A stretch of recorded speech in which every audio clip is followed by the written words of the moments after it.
Assalamualaikum warahmatullahi wabarakatuh. Saya Yesus Lasmin, NIM A1H1201130. Kelas B jurusan PG PAUD. Di sini saya akan memaparkan materi filsafat pendidikan mulai dari bab 1 sampai bab 5. Langsung saja, bab 1 yaitu ruang lingkup filsafat ilmu. Ilmu sebagai objek kajian filsafat. Ilmu dikatakan sebagai objek kajian filsafat dikarenakan cakupan objek filsafat lebih luas dibandingkan dengan ilmu karena ilmu hanya terbatas pada persoalan empiris saja. Sedangkan filsafat mencakup yang empiris atau yang tampak dan yang non-empiris atau metafisika atau tidak tampak. Pengertian filsafat ilmu. Filsafat dan hikmah. Filsafat berasal dari bahasa Yunani philosophia yang terdiri atas dua kata philos atau cinta atau philia persahabatan tertarik kepada dan sophos atau hikmah kebijaksanaan pengetahuan keterampilan pengalaman praktis inteligensi. Jadi secara etimologi filsafat berarti cinta kebijaksanaan atau kebenaran atau love of wisdom atau biasa disebut dengan hikmah. Pengertian ilmu. Ilmu berasal dari bahasa Arab, alimu ya'lamu ilman, yang berarti mengerti, memahami benar-benar. Jadi ilmu secara etimologi adalah pengetahuan tentang suatu bidang yang disusun secara bersistem menurut metode tertentu yang dapat digunakan untuk menerangkan gejala-gejala tertentu di bidang pengetahuan itu. Filsafat ilmu adalah kajian secara mendalam tentang dasar-dasar ilmu yang mencakup ontologi, epistemologi, dan aksiologi. Perbedaan dan persamaan filsafat dan ilmu. Perbedaan. 1. Objek material. Filsafat bersifat universal sedangkan ilmu bersifat khusus dan empiris. 2. Objek formal. Filsafat bersifat non-fragmentaris sedangkan ilmu bersifat fragmentaris, spesifik dan intensif. 3. Pelaksanaan. Filsafat dilaksanakan dalam suatu suasana pengetahuan yang menonjolkan daya spekulasi, kritis, dan pengawas, sedangkan ilmu diadakan riset lewat pendekatan trial dan error. 4. Muatan. Filsafat pertanyaan lebih jauh dan mendalam berdasarkan pengalaman realitas sehari-hari sedangkan ilmu bersifat diskusif. Lingkupan. Filsafat memberikan penjelasan secara mendasar sedangkan ilmu menunjukkan sebab-sebab yang tidak mendalam. Persamaan, yaitu 1. Mencari rumusan dan objek yang sebaik-baiknya. 2. Memberikan pandangan yang bergandengan. 3. Mempunyai metode dan sistem. 4. Memberikan penjelasan, objektivitas, dan pengetahuan yang lebih mendasar. 5. Memberikan pengertian mengenai hubungan antara kejadian yang kita alami dan menunjukkan sebabnya. Tujuan filsafat ilmu, yaitu A. Mendalami unsur-unsur pokok ilmu. B. Memahami sejarah pertumbuhan, perkembangan, dan kemajuan ilmu di berbagai bidang. C. Menjadi pedoman bagi para dosen dan mahasiswa. D. Mendorong para calon ilmuwan untuk konsisten dalam mendalami ilmunya. E. Mempertegas bahwa dalam persoalan sumber dan tujuan antara ilmu dan agama tidak ada pertentangan. 2. Perkembangan ilmu pada masa klasik. Dalam masa ini, perkembangan ilmu dalam Islam adalah peristiwa fitnah kubra. 3. Perkembangan ilmu pada masa kejayaan Islam.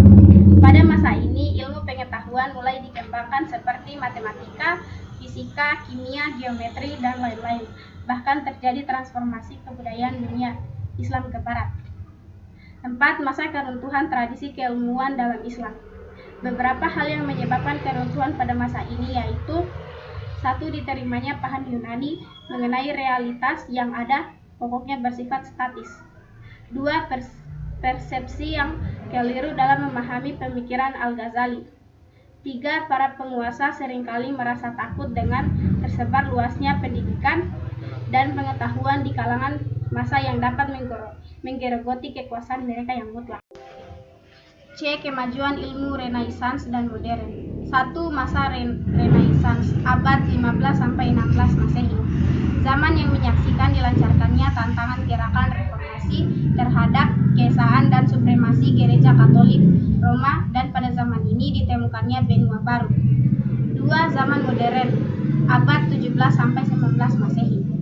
Zaman yang diawali oleh dua orang sarjana yaitu Isaac Newton dan Leibniz, di mana dari mereka lahir teori gravitasi, perhitungan, kalkulus, dan optika. 3. Ilmu yang berbasis rasionalisme dan empirisme. A. Rasionalisme adalah paham yang menalar sesuatu dengan penalaran deduktif. B. Empirisme adalah paham yang menalar sesuatu dengan penalaran induktif. 4. Perkembangan filsafat pada zaman modern. Pada abad 20, aliran filsafat banyak sekali sehingga sulit digolongkan. Sedangkan pada abad 29, muncul filsafat anti-positivisme, tidak mau bersistem, realistis, pluralisme, antroposentrisme, dan pembentukan subjektivitas modern. D. Kemajuan ilmu zaman kontemporer. Zaman kontemporer adalah era tahun-tahun terakhir yang kita jalani hingga saat sekarang ini. Beberapa contoh perkembangan ilmu kontemporer adalah 1. Santri priai abangan. 2. Munculnya teknologi rekayasa genetika. 3. Munculnya teknologi informasi. 4. Munculnya teknologi partikel elementer.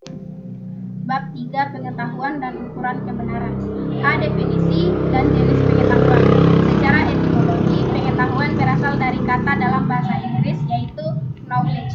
Sedangkan secara terminologi, pengetahuan merupakan hasil proses dari usaha manusia untuk tahu. 1. Jenis pengetahuan.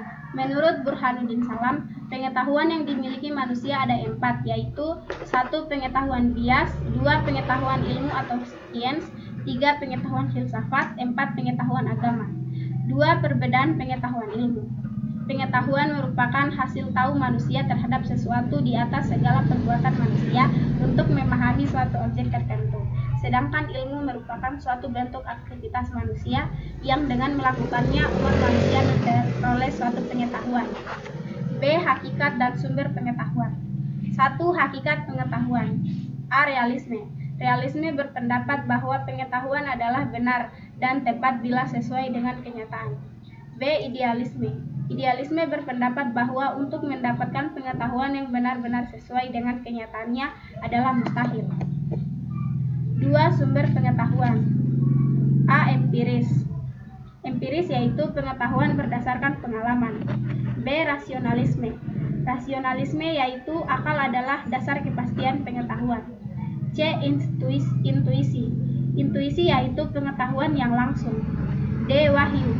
Wahyu yaitu pengetahuan yang disampaikan oleh Allah Subhanahu. C. Ukuran kebenaran. Ada 3 jenis ukuran kebenaran. 1. Kebenaran epistemologi adalah kebenaran yang berhubungan dengan pengetahuan manusia. 2. Kebenaran ontologis adalah kebenaran sebagai sifat dasar yang melekat pada hakikat segala sesuatu yang ada atau diadakan.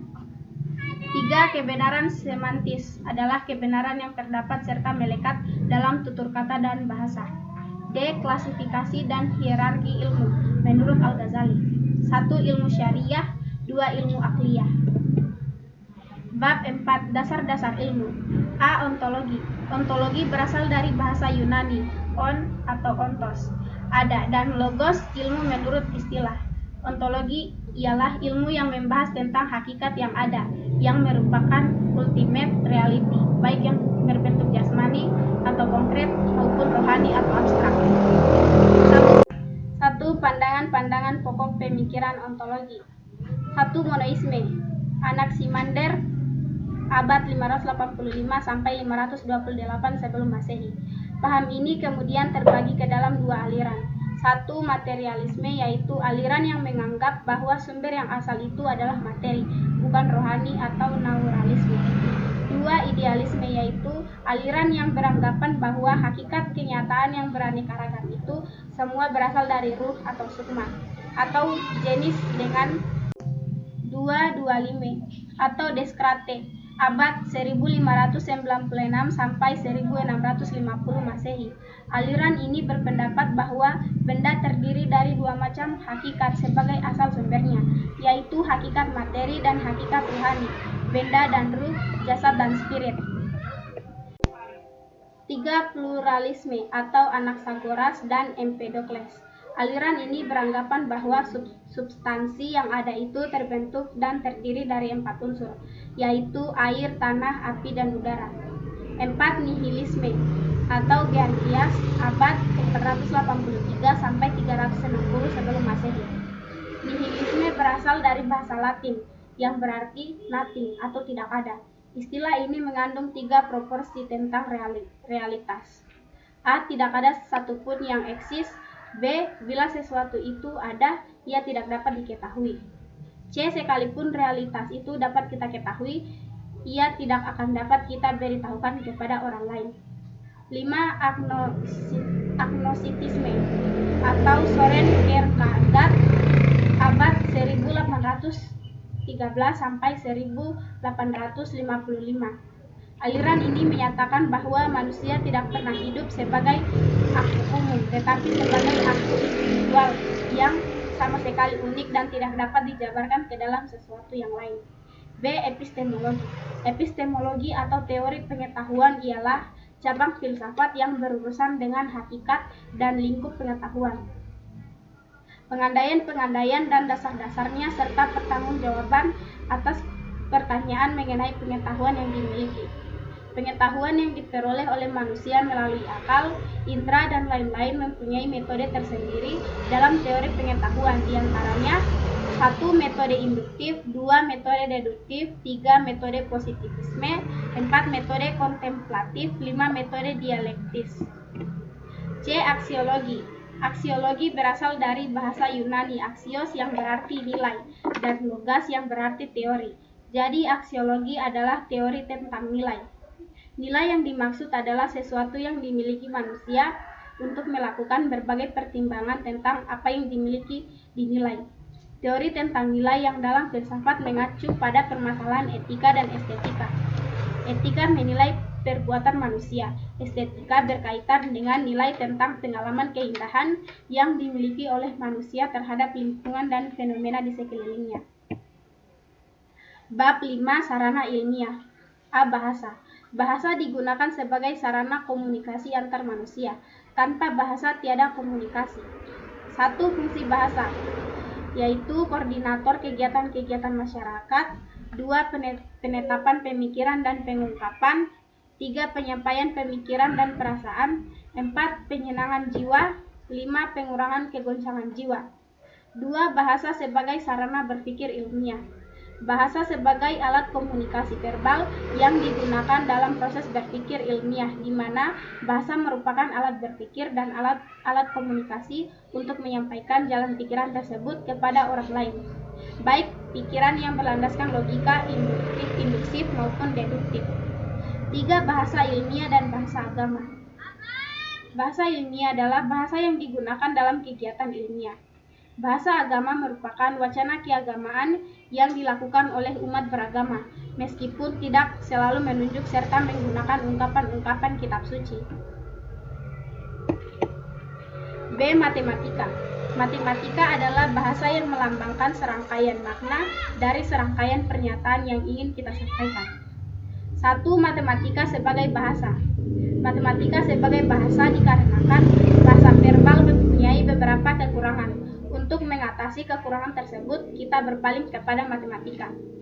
2. Matematika sebagai sarana berpikir deduktif. Matematika merupakan ilmu deduktif.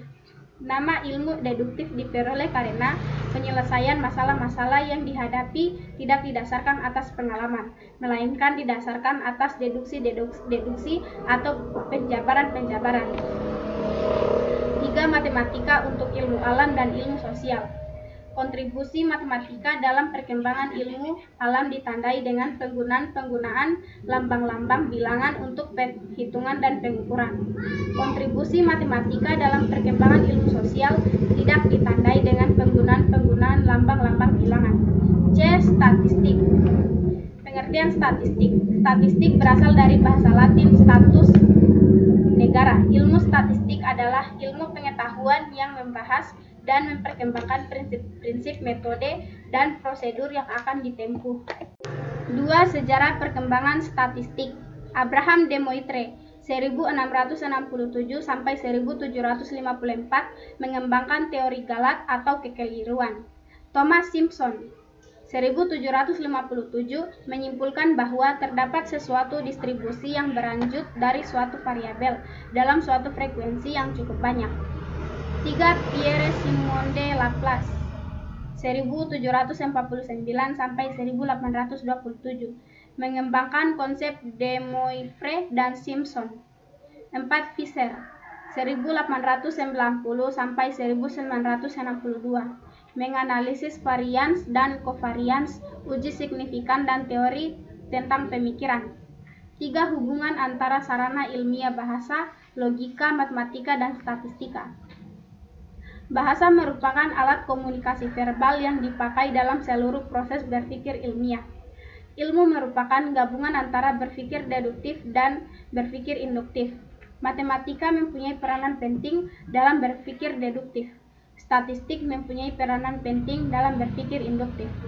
4. Tujuan pengumpulan data statistik. Tujuan statistik terbagi menjadi 2, yaitu 1. Tujuan kegiatan praktis, 2. Tujuan kegiatan keilmuan. 5. Statistik dan cara berpikir induktif. Statistika merupakan pengetahuan untuk melakukan penarikan kesimpulan induktif secara lebih seksama. Kesimpulan yang ditarik dalam penalaran deduktif adalah benar jika premis-premis yang dipergunakan adalah benar dan prosedur penarikan kesimpulannya adalah sah. 6. Peranan statistika dalam tahap-tahap metode keilmuan. Statistika bukan merupakan sekumpulan pengetahuan mengenai objek tertentu, melainkan merupakan sekumpulan metode dalam memperoleh pengetahuan berupa observasi, hipotesis, ramalan, dan pengujian kebenaran. 7. Penerapan statistika. Statistika diterapkan dalam penelitian pasar, penelitian produksi, kebijaksanaan, penanaman modal, dan lain-lain. D. Logika. Logika adalah sarana untuk berpikir sistematis, valid, dan dapat dipertanggungjawabkan.